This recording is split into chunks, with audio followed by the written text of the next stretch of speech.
믿음으로 전하는 감사와 은혜의 고백, 어메이징 그레이스 이세준입니다. 안녕하세요. 윤유선입니다. 어느새 5월입니다. 5월에는 어린이날, 어버이날, 스승의 날, 그리고 부부의 날까지 감사와 사랑을 나누는 특별한 날들이 정말 많은데요. 그렇죠. 뭐 평소에 좀 가깝다는 핑계로 혹은 쑥스럽다는 이유로 표현을 잘 못하고 지냈더라도 이런 기념일을 기회 삼아서 마음속에 꾹꾹 담아두었던 감사와 사랑을 전하는 그런 5월이 되었으면 좋겠습니다. 네, 오늘 어메이징 그레이스에서는 5월 가정의 달을 맞이해서 아주 특별한 믿음의 가장을 초대했는데요. 하나님의 선물이자 축복의 통로인 자녀들을 통해서 하나님 아버지의 마음을 알아간다는 분입니다. 네, 하나님께서 주신 최고의 선물, 아들 셋, 딸 셋과 날마다 열애중이라는 연예계 소문난 다둥이 아빠, 가수 박지현 집사를 모셨습니다. 지금부터 자녀들을 통해 가정에 부어주시는 놀라운 하나님의 은혜가 펼쳐집니다.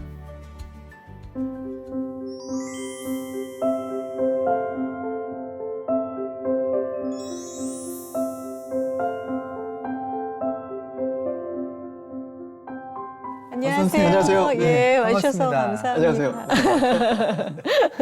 오랜만입니다. 네, 예. 오랜만이네요. 아니, 두 분이 잘 아시죠? 그럼요. 네, 항상 음악 방송에서만 뵀다가. 네, 네. 아니, 사실 뭐 이렇게 우리 박지현 집사님 만나면은 가수로서 뭐 이런 얘기 오랜만에 만나면 이번 앨범이 몇 집이지? 뭐 몇 번째 앨범이지? 뭐 이러잖아요. 이번에 신곡 나왔지 그러는데 지현 씨는 만나면 몇째가 나온 거지? 그래서 지금 몇이지? 맨날 이렇게 물었던 것 같아요. 예, 현재 스코어가 어떻게 되세요? 그러니까 항상 뭐 사람들 뭐 다 뭐 애들 많이 컸지 이제 이렇게 물어보시는데 오늘 이 자리도 아마 방송 보시는 분들 애들 얼마나 컸나 궁금하실 텐데 맞아요. 제가 네. 현재 18살부터 6살까지를 키우고 있고요. 예. 근데 그렇게 해서 6명 아들, 딸인데 그 6명이 이제 고등학생, 중학생, 그리고 초등학교 고학년, 그리고 저학년, 그리고 유치원생 뭐 이렇게 다 있다고 보면 돼요. 네. 와, 네네네. 진짜. 아니 우리가 보통 뭐 슈퍼맨이라고 아빠들을 표현하는데 네. 진짜 뭐 연예계 대표 다자녀 슈퍼맨이야. 연예계뿐만 아니라 그냥 대한민국 이 시대를 살아가는 대한민국 아빠들 중에 거의 뭐 탑티어이신데. 맞아요. 네. 그게 뭐, 저 하나만의 일이 아니라, 이제는 저희 그룹에까지 영향을 미쳐서, 저희 멤버 친구들 있잖아요. 네. 현준이와 경록이, 네. 걔들도 아이를 다 많이 낳겠답니다. 아. 현재 벌써 2씩 낳았고요. 네. 걔들도 셋, 넷까지는 낳겠다고 약속을 하니, 뭐, 되지 않겠습니까? 네. 만약에 된다면, 지금 현재 10명의 자녀를 키우고 있고요, 우리 셋이. 그러네요. 셋이. 네, 세 분이. 그렇죠. 예. 네. 14명의 자녀를 키우는 예. 우리 VS가 될 수 있도록. 와, 혹시 그런 게 있나요? 기네스북 같은 거에 그 네. 가수 멤버들 자녀들 다 합치면 제일 많은 팀 뭐 어떤 팀이? 그게 네.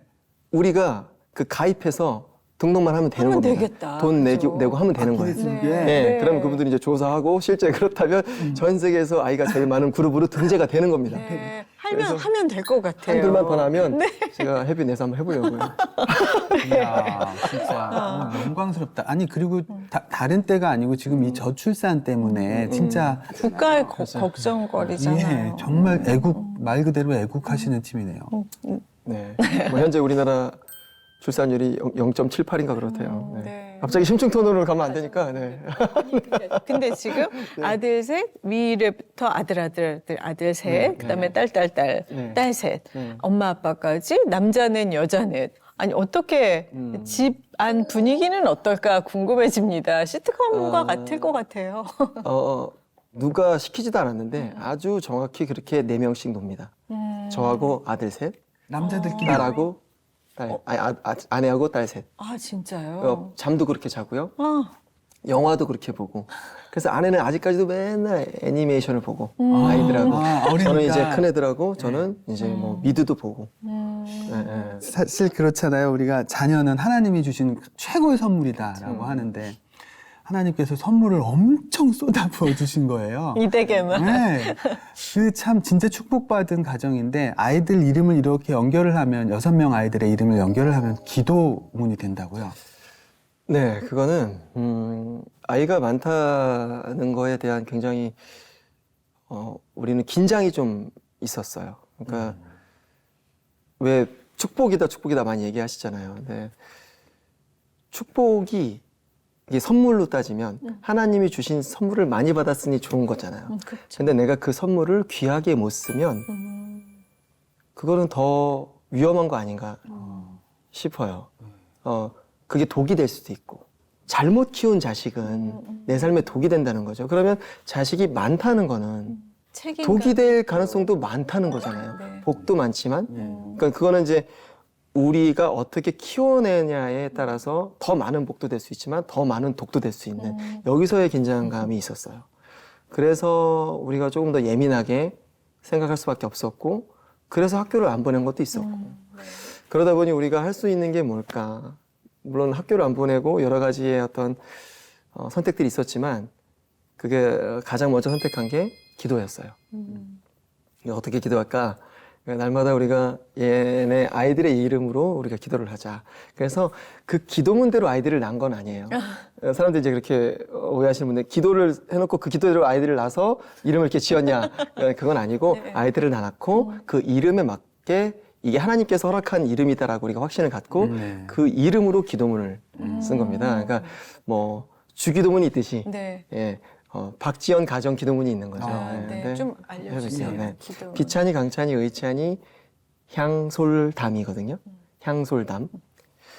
오직 너의 능력 되시는 하나님의 빛으로 비찬이, 너의 삶을 강건하고 강찬이, 의롭게 하며 의찬이. 하나님의 향기와 소리를 내어 담대히 나아가라. 아, 이렇게 이름을 네. 지었죠. 예. 음. 근데 이 기도가 우리 가정에 제일 필요한 기도라는 생각이 많이 들었어요.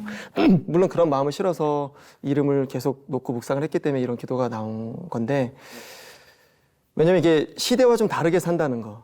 학교도 그렇고, 아이를 많이 낳았다는 것도 그렇고, 그래서 대부분의 그 다자녀 가정이나 홈스쿨링 가정들이 귀농을 많이 하거나 맞아요. 이민을 가거나 하는 게 네. 이게 이제 보고 듣는 싸움에서 너무 힘드니까 우리 마음이 너무 방해되고 그러니까 그런 삶들을 많이 택하는데 우리도 그게 제일 힘들거든요. 우리가 실제로 살아가는 삶이 힘든 게 아니라 그 보고 듣는 싸움, 들리는 싸움, 맞아. 또 내가 굳이 봐서 내 마음에 들어오는 싸움, 뭐 이게 너무 어렵거든요. 그래서 마지막에 담대히 나가라가 된 거예요. 예, 예. 하나님의 향기와 소리를 내어 담대히 나가라. 이렇게 마무리를 한 이유가 그래 하나님의 이름 붙들고 하나님의 향기 내면서 하나님 이름 외치면서 담대하게 이 시대를 한번 살아보자. 이렇게 기도를 마무리한 거죠. 네. 그러면 교회에서 우리가 사도신경 뭐 주기도문 외는 것처럼 가정 예배 같은 데서 이 기도문을 매일 아침 같이 합니다. 아, 네. 매일 아침. 네, 네. 가족이 같이요? 네, 매일 아침. 네, 네. 지금은 이제 아침 예배는 보통 한 30분 이상 항상 드렸거든요. 근데 지금은 이렇게 짧게 기도하고 그 큐티 하고 그냥 바로 끝냅니다. 이 기도하고. 네, 네. 진짜 그런 만약에 학교 다니면은 그런 시간을 내기는 정말 불가능하잖아요. 불가능하죠. 그쵸. 네. 저희는 아침 시간이 엄청 여유 있죠. 그러니까요. 또 만약에 아빠가 출근을 한다 해도 그게 어려울 것 같은데, 그렇죠. 예, 온 가족이 그 아침 시간을 오롯이 주님 앞에서 함께 한다는 게 진짜 이거 저희 특별한 은혜인 것 같아요. 네. 가정만의 특권인 것 같아요. 5년 전에 방송에서 그거를 얘기하고 네. 그리고 되게 많은 문자와 그 DM들을 받았습니다. 홈스쿨링을 예쁘게 보여줘서 고맙다고 자기들도 홈스쿨링 한다고 그런 가정도 많으면서 우리가 막 힘이 났는데 또 반대로 자기들도 홈스쿨링 도전해 보겠다고. 네, 네. 근데 그래서 낭패를 본 사람들이 되게 많아요. 그러니까 이거 따라 하시면 안 된다는 얘기 하고 싶어서. 예, 이게 지금 말씀하신 대로 좀 아빠가 우선은 아빠가 출근을 안 하고 아이들과 아침 시간에 여유 있게 예배를 드리고 이러기 때문에 이게 가능한 일이지 그냥 학교만 띡하니 안 보내고 아이들 방치한다고 되는 일이 아니거든요. 그렇죠. 예, 진짜. 그래서 그렇죠. 그 나름의 그러니까 부부들이 네. 엄청 많은 고민과 플랜을 짜고서 할 수 있는 일이 아닌가.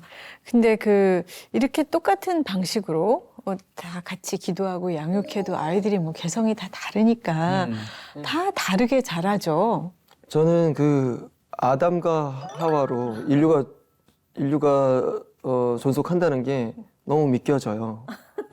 이렇게 다 다르게 태어날 수 있고 이게 우리가 다 이렇게 인종이 다르고 두 사람 사이에서 네. 태어난 아이들이 이거는 가능한 거구나 우리가 느껴요. 말 되네요. 성향 완전 다르고 네. 어쩜 이렇게 다른 우리가 늘 얘기하는 거예요 그게. 어떻게 이렇게 다르지? 그리고 어떻게 이렇게 계속 예쁘지? 네, 그리고 왜 이건 이 마음은 왜 더해지지? 아, 그러니까 예전에 모두가 많이 나왔을 그때는 다 이 마음을 배웠겠구나. 나올수록 더 좋은 이 마음을 경험했겠구나. 그래서 더 나은 거구나. 그럴 수 있어요. 예. 근데 사실 육아하면서 간증할 게 제일 많은 가장 삶에 어려운 일이 육아잖아요. 맞습니다. 네. 하루 종일 아이들을 데리고 있기가 힘들어서 빨리 어디 보내고 싶을 때도 많이 있거든요. 그러니까 아이들이 뭐 어디 뭐 배우러도 가고 왔다 갔다 하고 그러는 거죠. 종일 집에만 있는 건 아니죠. 예, 그렇죠. 뭐 학원도 가고 이제 이렇게 하는데 저는 그건 어떻게 그렇게 하냐. 그리고 어떻게 아내하고도 그렇게 붙어 있냐. 저는 이제 스케줄 갈 때도 아내가 큰 뭐 볼일 없으면 항상 저하고 같이 가요. 이제 막내 아이 데려갈 때도 있고. 근데 어떻게 이렇게 항상 붙어 있냐. 아이들하고도 어떻게 항상 붙어 있냐. 이렇게 많이 말씀하시는데 이거는 저의 성향의 특징, 뭐 저희 가정의 특징이 아니라 우리가 원래 그런 존재 아닌가 싶어요. 그러니까 왜 친구를 예를 들면 계속 만나는 친구 계속 만나고 싶잖아요. 맞아요. 오랜만에 만나면 친구하고 할 말이 없어요. 오히려. 한두 시간은 재밌을지 모르겠는데 했던 얘기 또 해야 되고 별로 할 말도 없고 늘 보던 친구하고 밤새서 얘기하고 웃고 떠들어도 재밌고 저는 이 아이들이라는 존재도 그런 것 같아요. 계속 같이 있으면 같이 있을수록 더 같이 있고 싶어요. 맞아요. 저는 이 마음을 이해하시는 분들 많이 계실 거라고 생각을 해요. 네. 어떻게 오랫동안 그거는 그 마음이 우선은 어느 정도는 이제 떠났기 때문에 그 계속 같이 있음이 좀 이제는 좀 지겨운 거 아닌가 싶기도 하거든요. 네. 그러니까 힘들지 않냐 이런 문제가 아닌 거죠. 그러니까 마음이 있으면 뭐 맞아요. 24시간이고 이제 그 마음을 유지하는 데는 계속 같이 있어야 생기는 거 아닌가. 정말 그래야 네. 아이들하고 공감대도 더 많이 네. 형성되고 아내도 그렇고요. 예. 그렇지만 뭐 지금 너무 좋은 행복한 얘기들만 해주시지만 그래도 6명의 아이들을 케어한다는 게 사실은 그냥 보통 일은 아니잖아요. 굉장히 많은 헌신과 노력이 필요할 텐데 또 그만큼 크게 아이들을 통해서 은혜 받는 일도 많을 것 같아요. 힘든 게 좋은 거죠. 그 힘든 게 좋은 거죠. 왜? 왜냐하면 내 삶을 유익한 힘듦으로 초대해 주는 거니까. 네. 아이들과 보내는 시간은 유익하지 않은 것이 없어요. 왜냐면 내 삶이 시간이 다른 곳으로 가는 게 아니잖아요. 이 아이들에게 남는 거잖아요. 이 아이들이 한 7살부터 엄마 아빠의 삶을 기억할 텐데 그게 아이들한테 새겨지는 거니까 내 삶이 유익하게 쓰이는 거니까 저는 그래서 그 힘듦이 좋은 것 같아요. 그러니까 왜 우리가 이런 말을 제가 언제 한번 SNS에 제가 그런 말을 썼어요. 힘들지 않으면 불필요한 것으로 힘들게 하는 우리니까 뭐 이런 표현을 제가 썼던 것 같아요. 어떤 느낌인지 아시겠어요? 그러니까 우리가 결국에는 어떤 그 유익한 힘듦 속으로 하나님의 초대함이 없으면 우리는 무익한 무엇인가로 우리의 시간을 채워요. 채우고 맞아요. 그런 나의 현상, 그러니까 나도 인간이니까 그런 나의 현상에서 이렇게 보호받는 느낌? 그게 너무 편해요, 마음이. 그러니까 그래서 아이들하고 있으면 있을수록 그냥 얘들하고 더 있고 싶은 이유가 그런 마음이 편해서 여기 있으면 내가 유익하게 있는 거니까. 무익한 나를 못 믿겠는 거지. 뭐 비교가 될지 모르겠지만 근데 운동 좋아하시는 분들이 운동을 하면 몸이 피곤한데 이게 되게 기분 좋은 피로감이잖아요. 거의 비슷합니다. 성취감도 있고 뭐 그런 거고. 근데 우리가 약간 이제 좀 심각한 이야기로 지금이야 이제 너무나 행복하고 아름다운 가정을 꾸려서 막 많은 것을 축복 속에 누리면서 살고 있지만 한동안 이제 뭐 아내를 아내라 부르지 못하고 자녀를 자녀라 부르지 못했던 그런 시기가 있었죠. 조금 인기가 있게 데뷔했습니다. 데뷔할 때부터 이미 좀 팬덤이 좀 형성되는 그런 분위기로 하는 가수들 많잖아요. 그래도 그룹이다 보니까 이렇게 팬덤이 좀 형성이 된 거예요. 저 혼자였으면 이렇게 팬덤이 형성 안 됐을 거예요. 왜냐면 우리 경록이 현준이가 되게 잘생겼고 그 친구도 노래 잘하고 그래서 세 분의 시너지였죠.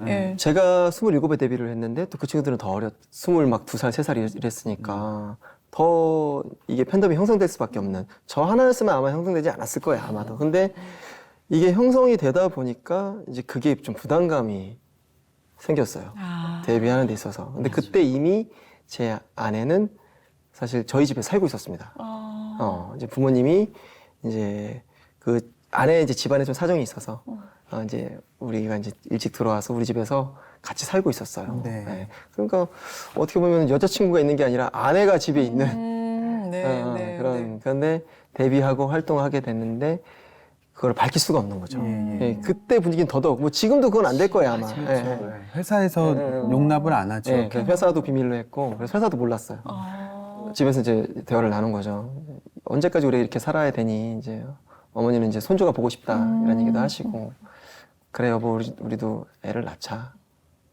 그래서 이제 애를 낳았죠. 애를 일부러 가져서 애를 낳았는데, 그거를 이제 출생신고를 우리가 혼인신고를 안 했으니까. 네. 혼인신고를 하면 이게 다 나오니까 회사에서도 등본이든 뭐든 뛸 일이 있기 때문에 혼인신고를 할 수가 없었거든요.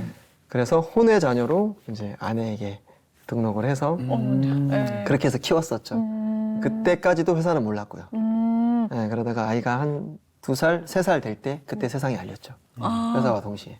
그동안에 그 마음이 굉장히 복잡했을 것 같아요. 아내분도 그렇고. 예. 그때 삶이 제 삶에 제일 기억이 안 나는 시절인 것 같아요. 저는 이게 어떤 현상인 건지 꼭 그 정신과 의사님들이나 이게 좀 공부를 좀 해보고 싶어요. 여쭤보고 싶은데 어떤 삶의 목적이 없고 그리고 내 삶이 만족스럽지 않은 내 현실이 만족스럽지 않은 그래서 다른 곳에서 어떤 항상 스트레스를 풀고 다른 어떤 욕망이 넘칠 때 그리고 목적은 없을 때 나로 살지 못하니까. 내가 온전한 나로 살지 못할 네, 때 네. 마치 기억상실증에 걸리는 것 같은 저는 그때의 제가 잘 기억이 안 나요. 정말 당구를 너무 좋아해서 당구에 많이 의지했던 것 같아요. 뭐 저녁 9시부터 당구를 치면 거기에 막 동네에 뭐 이렇게 당구를 친다고 하는 이렇게 딱 메고 오는 짝대기들 있잖아요. 고수들. 네, 이렇게 그러면 이제 영등포구 무슨 당구장, 어머. 강서구 무슨 당구장, 예. 발산어거리 무슨 당구장 뭐 이런 게 있거든요. 거기 가면 이제 이렇게 모이는 거예요. 근데 그런 식으로 이제 도장 깨기 식으로 이제 그 모이는 당구장에 간단 말이죠. 가면 이제 딱 쓱쓱 모여요. 이제 오늘도 일반인들이고 얼마나 서로 편하게 대해요. 거기서 이제 그 긴장감과 그게 너무 재밌는 거예요. 그거를 저녁 9시에 가서 막 아침 8시까지. 그렇게 했어요. 아니 근데 8시에, 네. 아내분이 진짜 너무 훌륭한 게 이제 보통 결혼을 한 남편도 나가가지고 그 시간까지 밤새도록 당구 치고 오면은 참. 그럼요. 네, 네. 그거 어떻게 그게 그걸 다 견디? 그렇게 제가 정말 한 1, 2년을 한 것 같아요. 그렇게 음악방송 가고 그냥 아침 9시에 음악방송을 매니저가 당구장으로 와요. 그럼 제가 당구장에 졸고 있어요. 이렇게 이제 다들 갔으니까 다들 끝나고 다 갔잖아요. 저는 거기 그냥 테이블에서 그렇게 누워서 이렇게 졸고 있으면 매니저가 와서 깨우고 그 음악방송 가서 드라이 리허설 막 하고 그럴 때니까 그리고 음악방송 끝나고 이제 집에 가면 이제 아내가 쳐다도 안 보는 거죠. 그 얼마나 그쵸. 예, 예. 그때 아내가 그런 얘기를 해요. 내가 이럴수록 내 삶을 지켜야겠다. 자기는 그렇게 생각을 했대요. 더 아이에게 집중하고. 그래서 아내는 지금 그때를 또 물어보면 그때가 아이하고 제일 행복했을 때래요. 자기는 그 마음이 방해받고 싶지 않아서 저를 보지 않았대요. 저를 바라보고 저를 바가지를 긁고 뭐 이런 거 하잖아요. 저한테 마음을 쓰고 그러면 이 삶이 너무 무너질 것 같아서 아무리 밖에서 남편이 뭘 해도 나는 이 가정을 지켜야겠다. 그리고 이 시간에 방해받지 말아야겠다. 내 마음이 글로 쓰이는 것도 방해받는다는 느낌이 들었대요. 그래서 모르는 것처럼 그냥 그래서 아이들하고 집중을 했대요. 의도치 않게 아이를 독점했던 시기네요. 그렇죠. 네, 그래서 더 좋으셨나 보다. 그런 본능이 있어요. 아내가 그런 어떤 생존 본능 같은 그런 게 굉장히 뛰어난 것 중심이 같아요. 아주 굉장히 네. 단단한 분이신 것 같은데 그랬던 그런 어려운 시기를 다 거쳐온 아내이기에 또 그런 가정이기에 정말 이 가정이 말할 수 없이 더 소중할 것 같아요. 아내한테 무릎 꿇을 수밖에 없죠. 그러네요. 그거는 저뿐만 아니라 이 삶에 말로 한 게 아니라 삶에 살아온 어떤 결과로 살아낸 흔적으로 이 일을 한다는 거는 굉장한 힘이 있는 것 같아요. 저는 그게 예수님이 하신 일이 그런 그 행적이 가진 힘. 그게 정말 놀라워. 아내가 그렇게 했기 때문에 저뿐만 아니라 우리 가족, 우리 엄마, 우리 아빠, 장모님, 아내 말에 다 끔뻑 줬습니다. 지금. 그 당시에 그 2년 동안 당구장에서 살 때 아내분이 만약에 집에서 아이를 얼굴 보다가 자기가 흔들렸으면 네. 그냥 거기서 그 세 사람의 인생이 굉장히 힘들어져 버릴 그렇죠. 수밖에 없었을 텐데 네. 그건 진짜 은인이네요, 은인. 두 분은 근데 언제 그래서 결혼을 하신 거예요? 결혼식은 어떻게? 결혼식을 네, 어. 결혼식은 혼인신고와 결혼식이 어떻게 된 건지. 그러니까 혼인신고는 그 전에 했고요. 네, 네. 혼인신고는 이제는 세상에 알려졌으니까 네. 알려지자마자 이제 제가 애 처음으로 업고 마트를 간 거예요. 음. 다 쳐다보고 막 다 사인해달라고 기사 봤어요. 막 이러면서 그걸 막 즐기면서 네, 그때 바로 혼인신고하고 네. 저쪽으로 다 옮겨오고 예. 네, 뭐 그랬죠. 근데 결혼식까지는 또 시간이 좀 걸렸죠. 결혼식은 좀 못 올렸었어요. 못 올리다가 좀 형편의 문제도 좀 있었고요. 네, 좀 힘들어졌어요. 네. 그때 이제 둘째 낳고 이제 그 세상에 알리면서 우리는 너무 신났는데 네. 이제 일이 없어지더라고요. 아, 진짜요? 그때 이제 소속사 갈등 생기고 소속사도 섭섭하겠죠. 이제 뭐 얘가 숨긴 것도 그렇고 자기 맘대로 폭로한 것도 그렇고 그리고 재계약 안 하겠다는 것도 그렇고 그래서 이제 우리 VS의 갈등도 시작됐고 여러 가지 복잡한 일이 생기면서 완전히 이제 제가 행사를 거의 한 1년간 했는데 그것도 하나도 못 받고 뭐 이러면서 이제 빚더미에 앉게 된 거죠. 제가 소소하게 하고 있었던 사업들도 다 실패하고 뭐 이러면서 그러면서 이제 대전으로 내려갈 수밖에 없었어요. 대전에 이제 대전 연고니까 친구들한테 좀 손도 내밀 수 있었고 직장도 좀 얻을 수 있었고 이제 뭐 이렇게 대전에서 한 1, 2년 지나다가 거기서 신기일전하면서 올라와서 네네. 이제 다시 이렇게 살게 된 건데. 근데 VOS가 이제 해체가 된 거였잖아요. 그러니까 본인이 탈퇴를 하신 거구나. 그렇죠. 예. 3인조에서 2인조로 바뀐 거군요. 근데 그 당시에 저는 굉장히 충격이었어요. 왜냐하면 셋이 얼마나 사이가 좋았는지 너무나 잘 아니까. 근데 뭔가 이렇게 멤버 간의 갈등도 있었겠지만 그거 말고 또 다른 큰 이유가 있었다고 들었던 것 같아요. 뭐 노래만 하면 배가 아프셨다 그랬나? 아, 그것 때문에 어떤 뭐 가수의 뭐 이런 문제가 있었던 건 아니고요. 네. 중학교 3학년 때부터 노래를 시작했는데 그 노래를 시작했다는 게 뭐 프로로 이제 뭐 이렇게 막 다니면서 한 게 아니라 그때 처음으로 세상에 노래방이 생겼어요. 네. 형님은 고등학교 때일 거예요. 노래방이 갑자기 생겼죠. 대한민국의 그 시절에 그쯤에 노래 시작하신 분들이 참 많죠. 많으세요. 네. 아마 노래방이 안 생겼으면 저도 노래를 잘하는 놈인지 몰랐을 거예요. 맞아요. 노래방에 갔더니 노래를 애들이 잘한다는 거예요, 저보고. 그러니까 좀 따라했더니 따라하는 게 잘 되는 거예요. 나 왜 이렇게 잘 따라하지? 근데 그게 일이 커지고 하면서 이제 학교에 저를 세우고.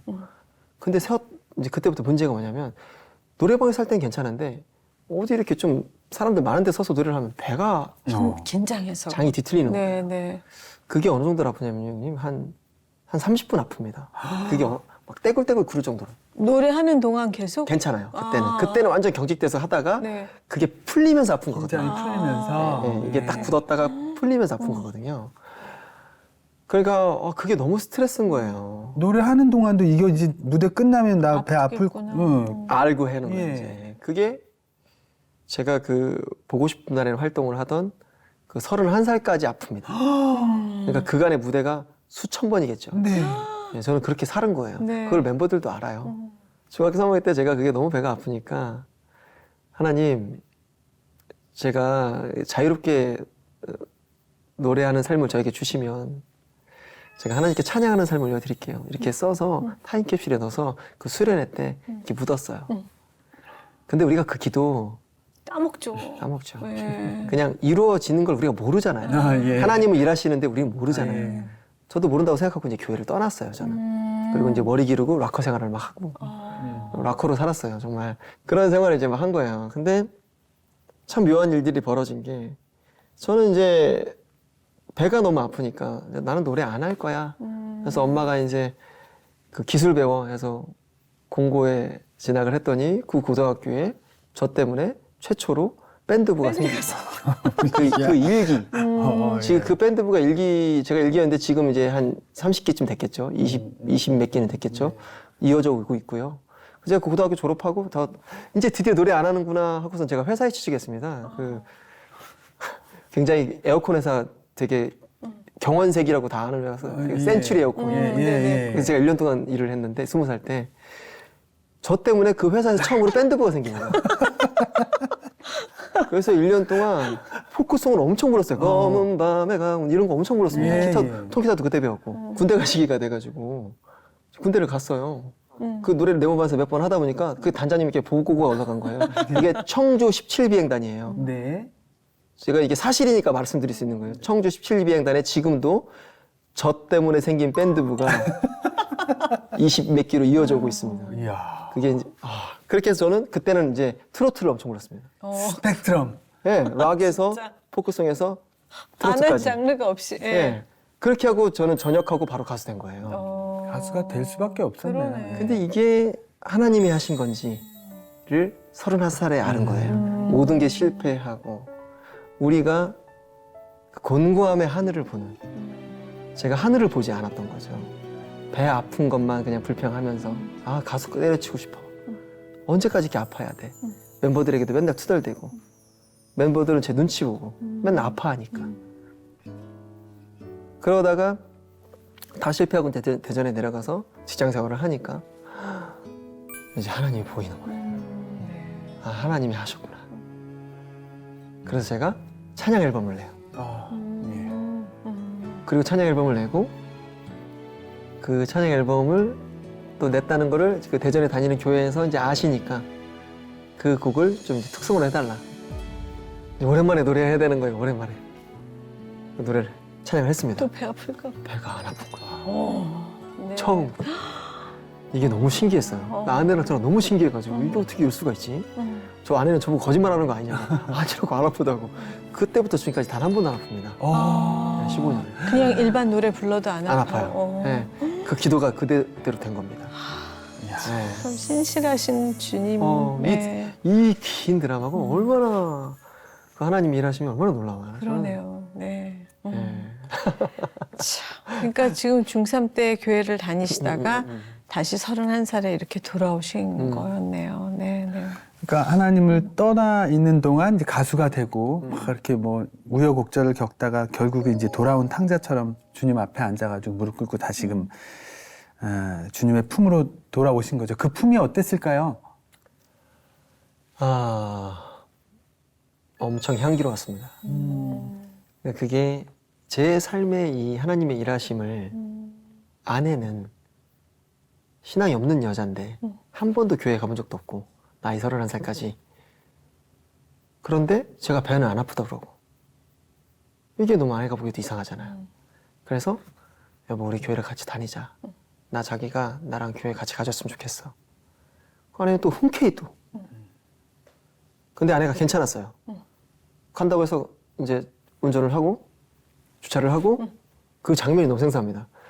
주차를 하고 이제 아내한테 내리자고 하는데 아내가 갑자기 좀 긴장을 하는 거예요. 교회에 들어가려고 하는데 왜 그래? 괜찮대요. 아빠 이제 같이 내려서 이제 엘리베이터를 탁 탔는데 거기서 아내가 주저앉는 거예요. 왜요? 그러니까 너무 그 하나님이 느껴진다는 거죠. 펑펑 우는 거예요. 이제 내려야 되는데 안 내릴 정도로 이거 내리자고. 근데 저도 이제 그걸 보니까 막 미치겠는 거예요. 그래서 그 예배당에 맨 뒤에 이렇게 앉으려고 이제 문을 탁 열고 들어갔는데 이게 막 너무 향기롭고 너무 좋은 거예요. 막 그게 그 홀리함이 막 기억이 나요. 그래서 아내랑 막 끌어안고 그 자리에 앉아가지고 펑펑 울었어요. 정말 설교하시는데 우리가 꺽꺽 우는 소리가 막 들려서 말씀 하나도 못 듣고 그냥 펑펑 울었던 기억이 나요. 그 당시에 하나님께서 두 분이 이렇게 예배당 안으로 들어오는 걸 보시면서 이미 주차장에서부터 내가 너희들을 얼마나 기다렸는데 너희들이 이제 왔구나 이런 이야기를 하신 건 아니실까 그걸 들으신 건 아닐까 그런 생각이 예. 드네요. 네.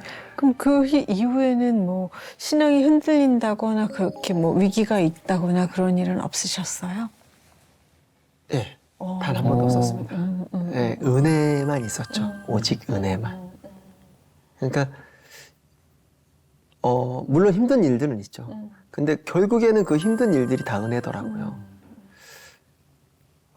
제가 얼마 전에 그 차영아 목사님 설교를 통해서, 차영아 목사님 유명하신 그 여자 목사님 계신데, 베드로의 눈맞춤이라는 그 제목으로 저에게 말씀해 주셨는데, 저희 삶에는 그때 그 이후로는 다 그 베드로의 눈맞춤이었던 것 같아요. 그 베드로의 눈맞춤이라는 게 뭐냐면, 베드로가 예수님을 바라보고, 물 위에 떠 있는 예수님을 바라보고, 그 발을, 그 우리가 보기에는 빠질 수밖에 없는 그 칠흑 같은 그 물가에, 네. 깊은 물에 내가 발을 디딜 수 있는 거는, 예수님이 나와 함께 했던 그 삶에 보여주신 그 흔적들이 너무 명확해서 디딜 수 있고, 그리고 디디고 또 예수님이 우리를 건져내실 때는 직접 건져내셔요. 그만큼 가까이 오시고 그때 눈을 마주치죠. 그게 우리 삶에는 그 이후로 너무 많은 거예요. 네, 네. 고난이 많죠. 빠져들고. 근데 또 우리는 빠져들 수밖에 없고, 그게 고난인 줄 알면서도 좁은 문이어도 가고. 왜? 보여주신 흔적이 있으니까. 그래서 5째를 낳고, 그래서 6째를 낳고. 그리고 또 저에게도 어떻게 그렇게 아내 말을 믿냐요. 아내도 저에게 보여준 게 있잖아요. 네, 네. 그러니까 또 따라가고, 그렇게 해서 또 따라가면 또 예수님이 건져주시고, 그때마다 또 눈 맞춰주시고, 이 은혜가 계속 반복되는 거죠. 네. 네. 제가 작년에 가장 근래 있었던 그 고난은, 작년에 제가 이제 얼굴에 마비가 왔었던. 그래요? 네. 왜 그랬죠? 지금도 약간 티는 날 수도 있습니다. 자세히 보면. 근데 저기 이제 람세이어트 증후군이라고 해서 우리나라 말로는 이제 구안아사. 근데 마비가 왔었어요. 네. 마비가 와서 아예 못 움직였었죠. 어머, 예. 근데 그렇게 괴로웠던 거는 한 이틀? 이게 낫는 데는 한 1년도 걸린다면, 지금도 저는 좀 남아있고 제가 불편합니다. 그런데 한 이틀 괴롭고 나머지는 은혜로 그때 더 깊게 진짜 하나님 만나는 일에 집중했고, 그게 훈련되더라고요. 이때 하나님 나 만나시려고 하는구나 이렇게 생각을 하니까 막 너무 예배도 막 더 집중하게 되고, 네. 기도도 막 더 터지고, 스케줄 막 더 감사하고, 스케줄 올라가면서 막 이렇게 안 되니까, 얼굴이 표정이 안 되니까 여러분 뭐 입 들어갔어요 이러면서 그럼 엄청 좋아해요 관객이. 진짜 이게 정말 믿음 없이는 그렇게 담대할 수 없는. 네. 얼마나 감사한지. 왜냐면 이 신경이 가는 게, 말초신경에 염증이 껴서 마비가 오는 거랍니다. 근데 그 신경이 지나는 자리 바로 옆에 성대신경이 있대요. 네. 근데 이 신경은 계속 옮겨 탄답니다. 그 염증이 좀 더 진행됐으면 성대신경으로도 가는 거예요. 그걸 보여줘요. 이렇게 초음파로. 바로 옆에 신경, 이거 성대신경 보이시죠? 이쪽으로 안 가신 거 천만다행이라고. 그래서 구하나서 오시는 분들 성대마비도 많이 온다고. 앞으로도 그건 조심하셔야 된다고. 어쨌든 저는 안 왔잖아요. 안 오고 지금 완치됐고, 이 목소리는 막 더 잘 나오는 거예요. 이 얼굴에 힘이 빠지니까. 힘 빼고 노래 부르라고. 이게 그 느낌이 이거구나. 어떡하면 좋아. 아니, 무슨 일인가? 20년을 뺐는데도 안 빠지던 힘이. 정말 감사하게 노랬습니다. 네. 이게 웃어도 되는 얘기인가 싶은데 너무 그냥 은혜로 받아들여 주시니까 저희도 같이 웃고 있습니다. 네. 저는 보시는 분들도, 지금 모르겠어요. 보시는 분들도 그 신앙생활을 이제 대부분 하시는 분들이 보신다면, 그 고난이 왔을 때, 여기서 그 눈맞춤을 경험하는 그 훈련, 맞아요. 그 경험치가 되게 중요한 것 같아요. 그러면 딱 그게 되더라고요. 맞아요. 네. 진짜 딱 이틀이 들었어요. 그다음부터는 정말 요렇게 그냥, 이거 괜찮아. 이렇게 딱 되더라고요. 더 예배에 집중하게 되고. 그 말씀이 너무 여운이 짙네요. 하나님이 나를 이렇게 보고 싶어 하시는구나. 나랑 눈 맞추고 싶어 하시는구나. 고난을 이겨내는 데 진짜 큰 은혜로운 말씀이 될 것 같아요. 맞아요. 네네네. 진짜 그게 사실 누구나 우리가 우리 의로 실수할 때 있고, 또 뭐 그러지 않아도 뭔가 고난이 있을 때가 있지만, 빨리 하나님과 눈 맞추는 그 훈련, 그게 제일 필요한 눈맞춤을 것 기대하는? 같아요. 네, 맞아요. 네네, 그 마음이 필요하겠네요. 이제 마지막 질문입니다. 저희 어메이징 그레이스의 공식 질문인데요. 내가 만난 하나님은 어떤 하나님?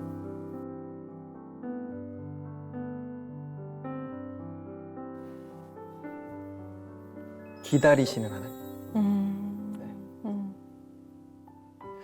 아, 그 마음을 배워야 되는데. 기다리시는 하나님. 그렇죠. 아, 참. 네. 정말 인내가 아이들을 기다려야 될 것 같아요. 예. 하나님은 다 기다려주셨어요. 진짜 별의별 짓을 제가 다 했는데 그거를 기다리셨어요. 아, 이거를 내가 우리 아이에게 못하고 있네요. 예. 그런 마음을 가지신 것만으로도 그쵸. 예. 이미 상당 부분 기다리고 계신 거죠. 그렇죠. 하나님이 주시지 않으면 알 수 없는 마음이잖아요. 아, 진짜 하나님이 생육하고 번성해라 하셨는데 요새는 뭐가 계산이 많아가지고 참 그렇게 뭐가 안 되고 뭐가 안 돼서 생육하기가 어려운 상황인데 그 말씀을 제일 잘 순종하고 계시는 게 아닌가 하는 생각이 듭니다. 또한 하나님께서 우리 6 아이에게 또 얼마나 큰 축복을 정성껏 내려주시는지 저희가 다 확인할 수 있었던 그런 시간이었던 것 네, 같습니다. 맞습니다. 아, 오늘 정말 너무 귀한 간증 감사드리고요. 네. 근데 또 오늘 이렇게 오셨는데 세준 씨 네. 찬양을 안 듣고 보낼 아유, 수가 없지 않아요? 근데 배 안 아프시잖아요. 아, 예, 그럼요. 예. 어떤 찬양을 들려주실까요? 이 찬양이 바로 그 31살 때 처음으로 찬양 앨범으로 발매했었던 온 마음 다해 라는 찬양입니다. 오늘은 박지현의 선물이 되겠는데 네, 네, 그러네요. 네, 오늘 박지현 집사님의 찬양 들으면서 놀라운 하나님의 은혜에 대한 감사와 감동의 고백이 있는 어메이징 그레이스 오늘 여기까지 함께 하겠습니다. 네, 감사합니다. 네, 감사합니다. 네, 감사합니다. 네.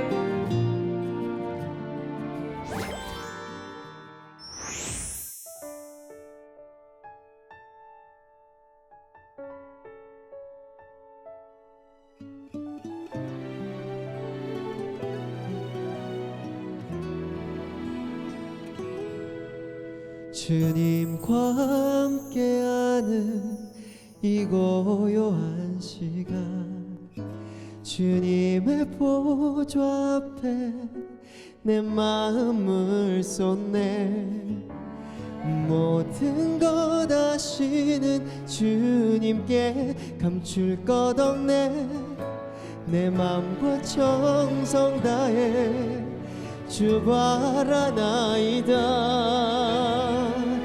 온 마음 다해 사랑합니다 온 마음 다해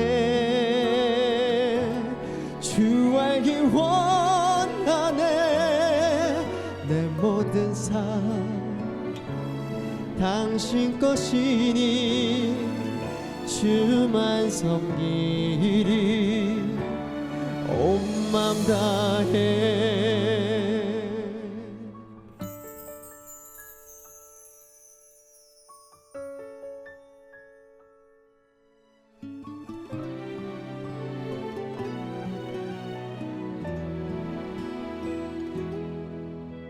나 염려하지 않아도 내 쓸 것 아시니 나 오직 주의 얼굴 구하게 하소서 다 이해할 수 없을 때라도 감사하며 날마다 순종하며 주 따르오리다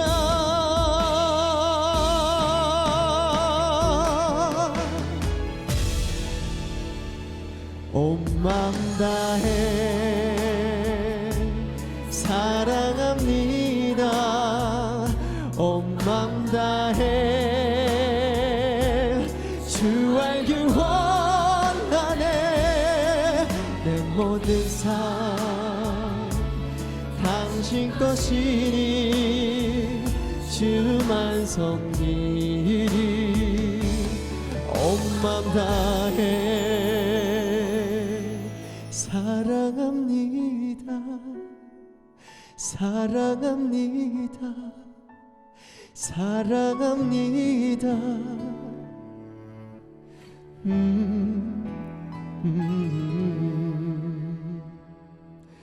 온 마음 다해 온 마음 다해 사랑합니다. 온 마음 다해 주에게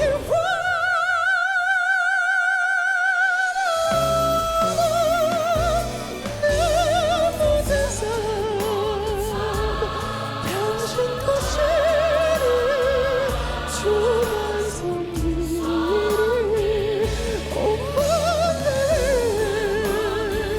내 모든 삶 당신 것이니 주만 섬기리 온 마음 다해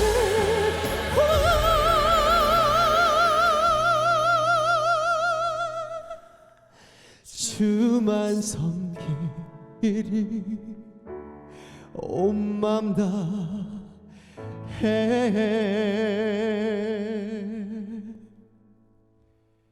할렐루야.